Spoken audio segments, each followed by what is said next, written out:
여러분 안녕하십니까? 광주 MBC 뉴스데스크입니다. 17명의 사상자가 발생한 광주 학동 참사의 책임을 묻기 위한 재판이 본격화됐습니다. 하지만 유가족과 시민단체는 현대산업개발의 책임과 재개발조합 비위에 대한 수사 자체가 지지부진하다며 반발했습니다. 이다현 기자가 보도합니다.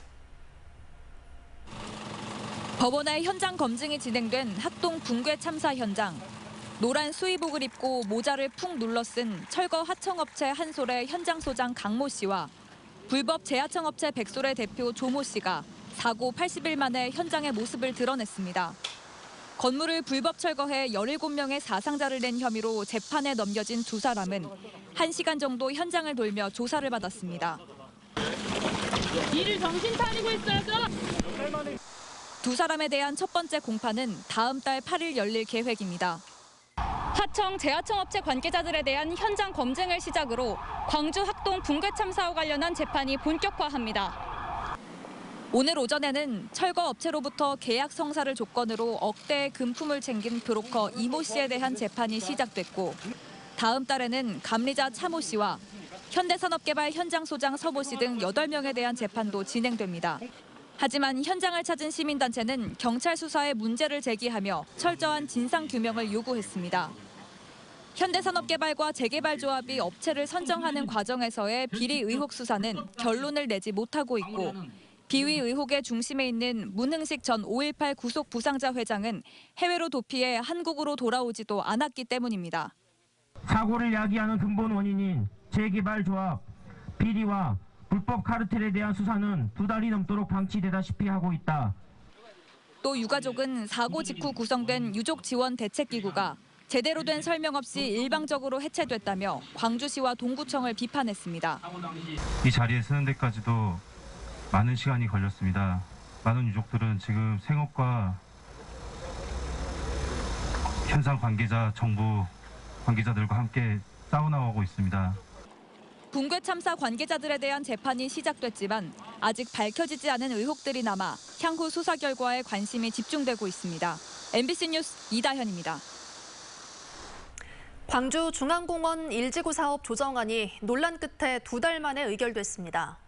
이로써 중앙공원 1지구 사업은 본격적인 궤도에 오르게 됐습니다. 송정근 기자가 보도합니다. 초미의 관심사인 중앙공원 1지구 개발행위 특례사업 변경안을 심의하기 위해 열린 도시계획위원회. 2달 동안 결론을 도출하지 못했던 만큼 이번에는 결론을 내자며 회의는 시작됐습니다. 오늘 회의에서는 어쨌든 결론을 도출해서 중앙 1지구 사업이 정상 궤도로 진입하게 되기를 희망합니다. 27명의 위원 가운데 26명이 참석할 만큼 회의 주제는 뜨거운 감자였고 4시간 동안 진행된 회의 끝에 조정안이 통과됐습니다. 회의에 참석한 위원들이 조정안에 대한 투표를 진행했고 찬성 의견이 과반을 넘겨 심의가 의결됐습니다. 중앙공원 1지구 사업은 지난 6월 광주시가 후분양과 평당 분양가를 낮추는 방향의 사업 조정안을 확정했지만 사업은 2달 넘게 공전 중이었습니다. 평당 분양가 등의 문제로 위원 간 합의가 되지 않아 2차례 진행된 회의에서 재심의 결론이 나왔고 사전 검토위라는 소위원회까지 구성해 논의를 지속했지만 위원들 간 의견차는 쉽게 좁혀지지 않았습니다. 급기야 이용섭 시장이 지지부진한 도계위의 유감이라는 이례적으로 강력 메시지를 내며 결정을 촉구하기도 했습니다. 이 사업의 중요성과 시급성을 감안하지 않고 지금처럼 계속 미루어서는 안 된다는 얘기입니다. 위원들이 빠르고 정확하게 판단할 수 있도록 충분한 자유 제공과 설명을 해줘야 합니다. 중앙공원 1지구는 앞으로 교통영향평가 등 남아있는 행정 절차를 진행할 수 있게 됐습니다. 광주 지역 10개 민간공원 특례사업 가운데 중앙 1지구와 중해지구, 2개 지구를 제외한 나머지 공원들은 토지 감정평가를 완료해 늦어도 연내에 토지보상 마무리 지역이 나올 것으로 예상되고 있습니다. MBC 뉴스 송정근입니다. 광주시 동구와 서구, 전남 일부 지역이 조정 대상 지역을 당분간 유지하게 됐습니다. 광주시 등에 따르면 국토교통부 주거정책심의위원회는 광주 동구와 전남 순천 등 조정 대상 지역 6곳을 대상으로 해제 여부를 심의한 결과 요건을 충족하지 못했다고 결론 내렸습니다. 이로써 지난해 말부터 조정 대상 지역으로 묶인 광주 5개 자치구의 부동산 규제는 최소 연말까지 유지될 것으로 보입니다. 올해 여름 장마가 짧게 지나간다 했더니 가을 장마가 위세를 떨치고 있습니다. 실제로 8월에 비가 온 날이 전달보다 닷새 더 많은데요. 주말과 다음 주 날씨는 어떨지 이다솔 기상캐스터가 전해드립니다. 태풍 오마이스가 짧게 지나간 뒤로 다시 가을 장마가 이어지고 있습니다. 오늘도 곳곳에 호우특보가 내려진 가운데 강한 비가 지났습니다. 언뜻 느끼기에도 2차 장마라 불리는 이번 가을 장마의 기세는 지난 여름 장마보다 더 강력합니다. 여름철 장마보다 지금 장마가 더 많이 오고 더 심한 것 같아요. 운동도 못하고 집에 있게 돼서 좀 불편한 점 많죠. 여름 장마 기간이었던 지난달 비가 내린 일수는 11일에 불과했지만 가을 장마가 이어지고 있는 이번 달에는 벌써 16일이나 강수를 기록했고 총 강수량 역시 80mm가량 많았습니다. 태풍이 지나기도 했지만 주요 요인은 정체 전선이 가을 장마 기간에 오랫동안 머물고 있기 때문입니다.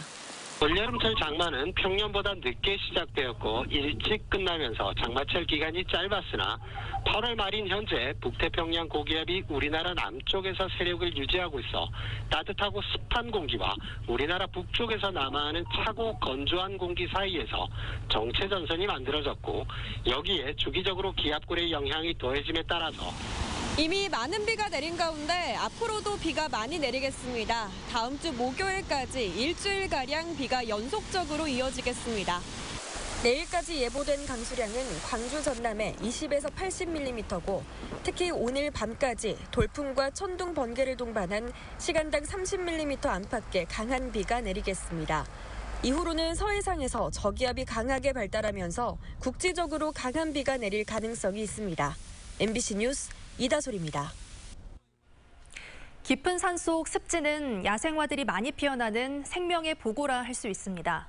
싱그러움을 자아내며 위로를 건네는 야생화들 함께 감상해 보시죠. 김양훈 기자가 전해드립니다. 산 중턱에 드넓게 습지가 펼쳐져 있습니다. 습지 곳곳에 하얀 꽃 무더기가 자리 잡았습니다. 햇살이 좋고 물이 촉촉이 고여있는 습지를 좋아하는 잠자리 난초입니다.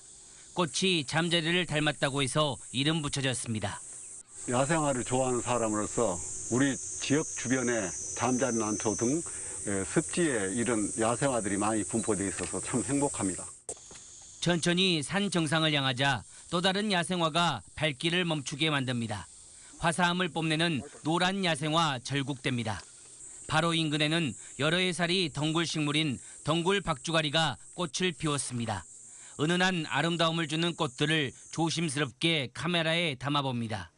작은 꽃을 피우는 병아리 다리. 병아리 다리만큼 가녀린 꽃을 정말 어렵게 만났기에 기쁨은 2배입니다. 이름이 독특한 방울고랭이. 강가나 산지 습지, 해안 주변의 습지에 자라는 여러 해살이 풀입니다. 가을 들꽃의 여왕이라 알려진 물매화도 잎을 드러내며 꽃 피울 준비를 마쳤습니다. 올해 또 보게 되어서 너무 기분 좋습니다. 뜨거운 여름에도 모든 야생화들이 이쁘게 우리를 반겨줄 수 있어서 코로나를 극복할 수 있을 것 같습니다. 지구상에서 다양한 생명체들이 서식하고 있고 야생화의 보고라고 할 수 있는 습지. 야생화의 속삭임을 듣고 느낄 수 있는 습지를 보존해야 하는 이유입니다. MBC 뉴스 김양훈입니다.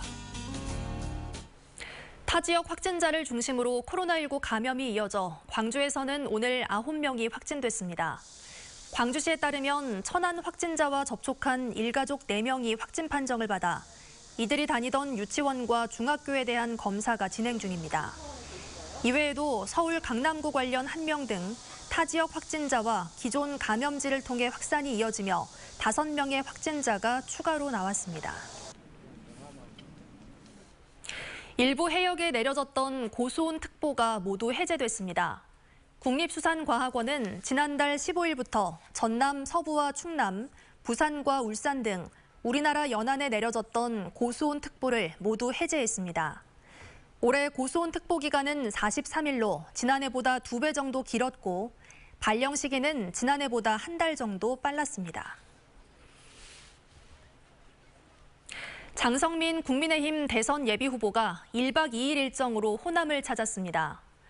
국민의힘 예비후보로 등록한 이후 첫 지역 순방지로 광주를 찾은 장성민 전 의원은 야권 유일 호남 후보로서 호남에서 45%의 지지율을 확보해 확실한 정권 교체를 이루겠다고 밝혔습니다.